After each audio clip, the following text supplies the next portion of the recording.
Welcome to NFL World, where the NFL starts and ends. I'm your host, Jacob. And when we record this, Week 3's Monday night game between the Giants and the Cowboys has not happened as of yet. But there is big news for Week 3, I should say.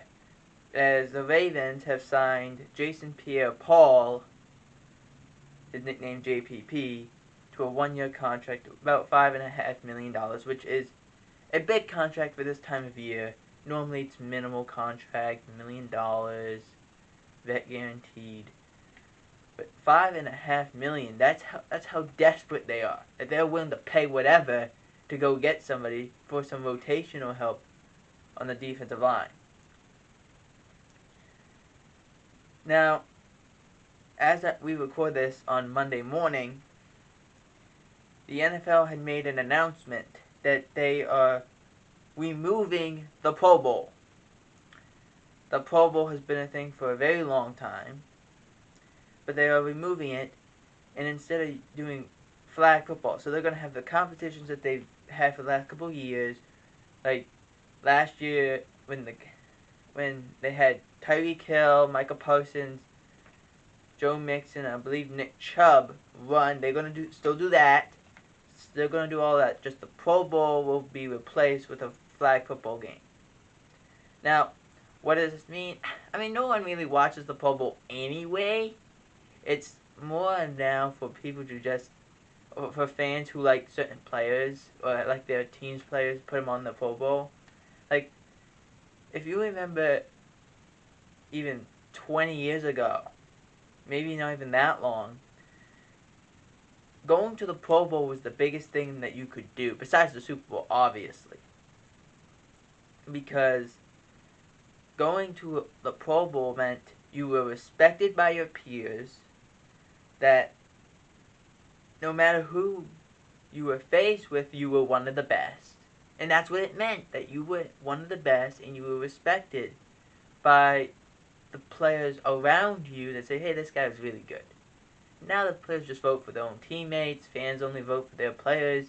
So there's people that didn't deserve a Pro Bowl spot and got it. Like, if you remember, not last year, but the year prior, Evan Ingram made the Pro Bowl.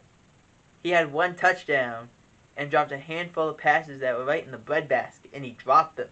Where there was guys who were much more deserving, who could have made more money if they would have made the Pro Bowl that year and had a great year, just didn't make it because Evan Ingram made it because the fans wanted him to make it. Or people said, we like him, we'll put him in there.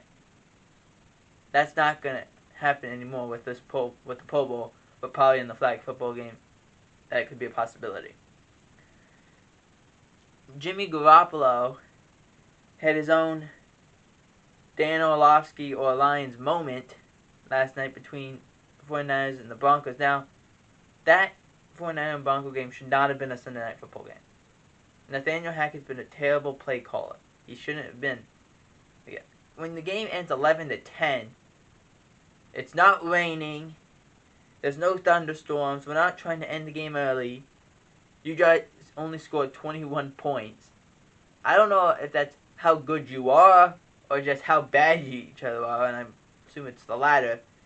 But Jimmy Garoppolo had his own Dan Orlovsky moment as he stepped out of bounds, continued to, and not just once, he did it twice with both feet, and then almost threw an interception anyway. So he had his own Dan Orlovsky moment. At that time, I believe the game was 7-5. That's how bad this game was. But a moment that will live in infamy nonetheless. Bucks Mike Evans' suspension was upheld to 1 game, as the NFL seen no reason to overturn it because Marshawn Lattimore was in an exchange with Tom Brady and also in an exchange with Bruce Arians, which the NFL sent a letter saying, Bruce, you cannot be on the field and you cannot be jawing against the opponent. You can't do that. You're only a senior advisor. You don't have that role. But Brady was jawing with Lattimore. Fournette ended up pushing Lattimore. And then all of a sudden, here comes Mike Evans out of nowheres, blindsides Marshawn Lattimore. It leads into a fight. We were told that Brady, Fournette were fined, as well as Lattimore were also fined. Evans was the only one suspended. But this is the second time, because if you remember back in 2017, Jameis Winston, now the quarterback of the Saints, was the quarterback of the Buccaneers. He was starting to, Marshawn Lattimore was a young player. He started, hitting Lattimore in the back of the helmet.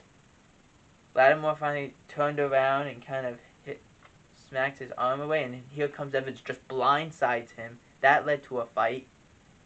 That was the reason. These guys had history. That's the reason why Evans was suspended. I was surprised Marshawn Lattimore wasn't, but Evans was suspended for that reason.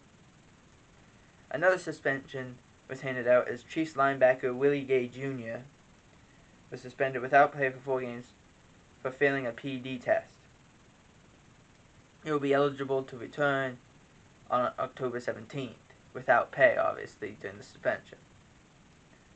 Bucks Akiem Hicks to miss about a month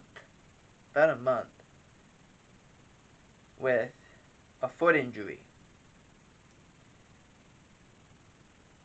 In the absence of, for the Bucks also, because since Evans was suspended, Godwin was banged up, Russell Gage was banged up. He ended up playing. He made that game a lot closer than it was. But there was a lot of injuries for the Buccaneers. Julio Jones was out. So they decided to sign in former Cowboy and former Bill, Cole Beasley. And Beasley's a slot player, which is what Brady likes. So I don't see the problem with this, and I could see him being a key contributor for this Bucs season.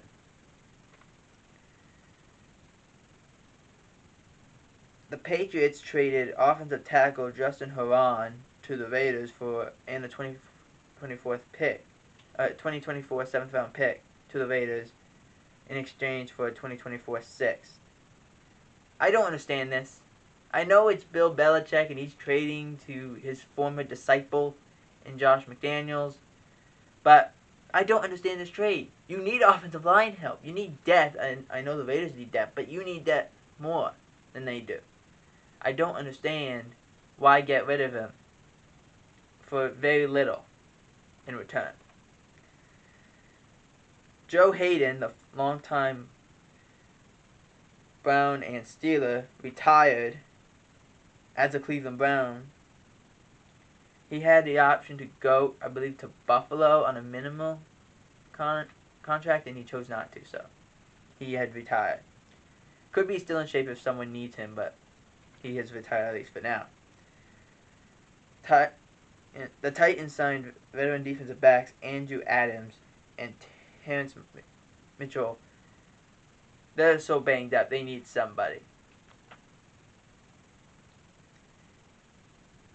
And if you, again, for the Titans, you need some help with that secondary. You've been banged up. You were, at one point, you lost 2 in a row before week 3.